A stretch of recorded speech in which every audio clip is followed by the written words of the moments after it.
Comrades and friends, how are you? I just hope this message finds all of you well. Now, just to give each other an update on what is happening, I'm sure most of you have seen the heavy police presence on the roads. Vachisama roadblocks. Mandate yavakapiwa nyowani ndekuti vaise roadblocks vatore mari kuvanhu. Why? Civil servants mune bonus yavakapromiswa, but mari yebonus iyoyo hapana pairi. So they've realized that the best thing that we can do is let's squeeze money from a motorist. Vakangoona motikari isina kana wheel nut, isina one wheel nut haro, uri kupiwa fine. Materminals chaiwo battery kana ari loose, uri kunyorerwa fine.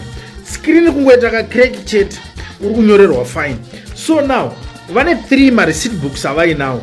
Kune shift inorova kubva na7 kusvika na11, koita shift inorova kubva na11 kusvika na2, then kozoita the last shift inorova kubva na2 kusvika na5.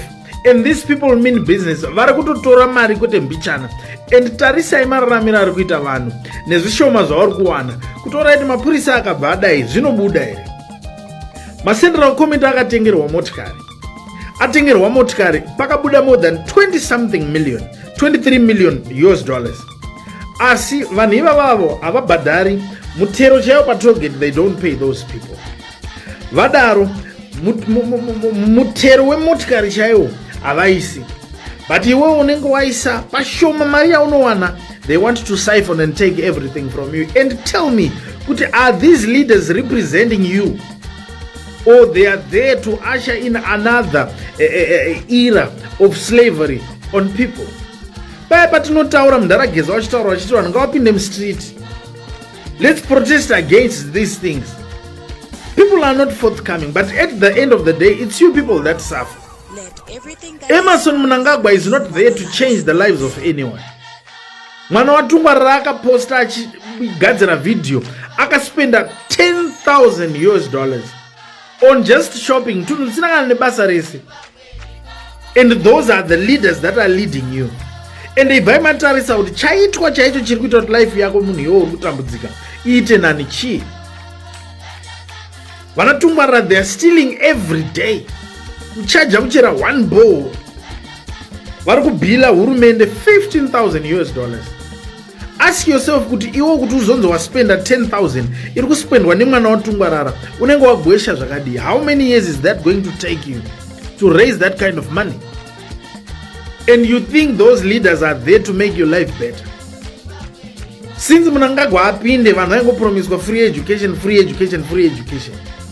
Asi sekuru Mutarika pamalawa havana kana mwedzi, but ku primary school fees haichabhadharwa, secondary school fees haichabhadharwa. Vachikamba navanenge vachiti magetsi kunyika yese, asi ariko here magetsi? Hakuna magetsi ariko. So when General Chiwenga is fighting Ziganandas, when General Chiwenga is speaking against these people, people need to understand and know kuti he is really about change so that people live better lives. If we don't do something about Zigananda, I am telling you, muZimbabwe vanhu vachasafa vagosafa kusvika muZimbabwe musina vanhu masara Zigananda. Tatekeshera pasi rese kuti vamwe kuno kuSouth, vamwe kuMozambique, vamwe kuBotswana, vamwe kuUK. So it's up to you Zimbabweans to keep on supporting these people, or to come to a point whereby we all say enough is enough. Look at how much Mnangagwa and his friends are enjoying. Look at your life and your friends, how much you guys are suffering. And you tell me kuti patinosvika 2030 Zimbabwe inenge ichiri nyika zvino. These people are up to no good. This is the reason why we are saying Emerson Mnangagwa has to go. His time is up.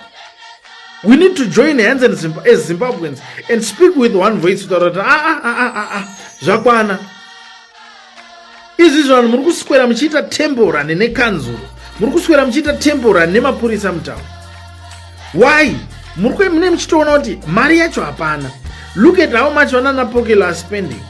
Look at how much the sons of Emerson and his friends are spending. Vanana Scott Sakupkanya, Vanana Tagwirei, Nema Butlika Zao. They've got everything.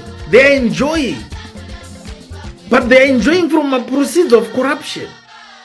Taking from the nation things that would have been benefiting munhu wese. And you still see people celebrating these people. It's time as Zimbabweans that we come together and speak with one voice and say enough is enough. Emerson and his friends must go. Thank you.